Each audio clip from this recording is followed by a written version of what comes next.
Physical refining செய்யப்பட்ட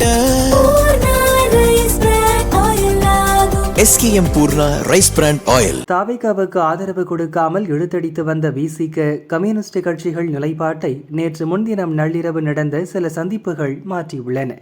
இது தொடர்பாக அரசியல் வட்டாரங்கள் கூறியதாவது: தாவேகா கட்சி தொடங்கிய போதே திமுக கூட்டணியில் இருந்த விசிக கம்யூனிஸ்ட் கட்சிகளை எப்படியாவது அழைத்து வர விஜய் விரும்பினார்.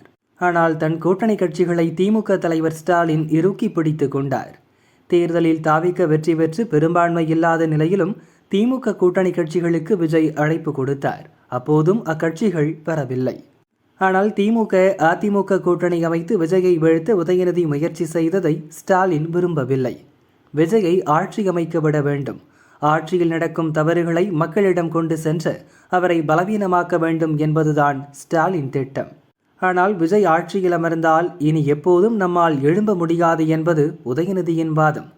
என்ன சொன்னாலும் உதயநிதி மனம் மாறமாட்டார் என தெரிந்த ஸ்டாலின் விசிக தலைவர் திருமாவளவன், மார்க்சிஸ்ட் கட்சி மாநில செயலர் சண்முகம், இந்திய கம்யூனிஸ்ட் கட்சி மாநில செயலர் வீரபாண்டியனை அழைத்து பேசினார். அப்போது உங்கள் எண்ணம் போல செய்யுங்கள் என்று கூறியிருக்கிறார்.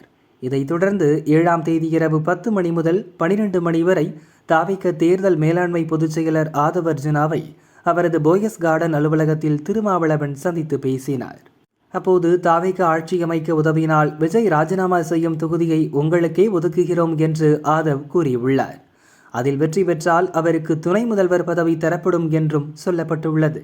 ஏற்கனவே தாவேகா ஆதரவு மனநிலையில் இருந்த திருமாவளவன் அதை ஏற்றுக்கொண்டார். போயஸ் கார்டனில் பேச்சு நடக்கும் போதே டி நகரில் உள்ள மார்க்சிஸ்ட் கட்சி அலுவலகத்திலும் ஒரு சந்திப்பு நடந்தது. அதாவது மார்க்சிஸ்ட் கட்சியின் மதுரை எம்பி சு வெங்கடேசன் கட்சியின் செயலர் சண்முகத்தை சந்தித்து பேசினார். அவருடன் தாவேகா மத்தியஸ்தர்கள் சிலர் சென்றுள்ளனர். அப்போது வெங்கடேசன் திமுக அதிமுக கூட்டணிக்கு நாம் ஆதரவு தெரிவித்தால் அதன் பின்னால் இருக்கும் பாஜகவுக்கு நாம் உதவி செய்வது போலாகிவிடும்.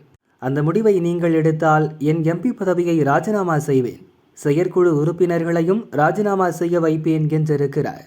இதற்கிடையே இந்திய கம்யூனிஸ்ட் கட்சியின் மாநில செயலர் வீரபாண்டியன் தாவேகாவுக்கு ஆதரவு கொடுக்கும் மனநிலைக்கு வந்துவிட்டார்.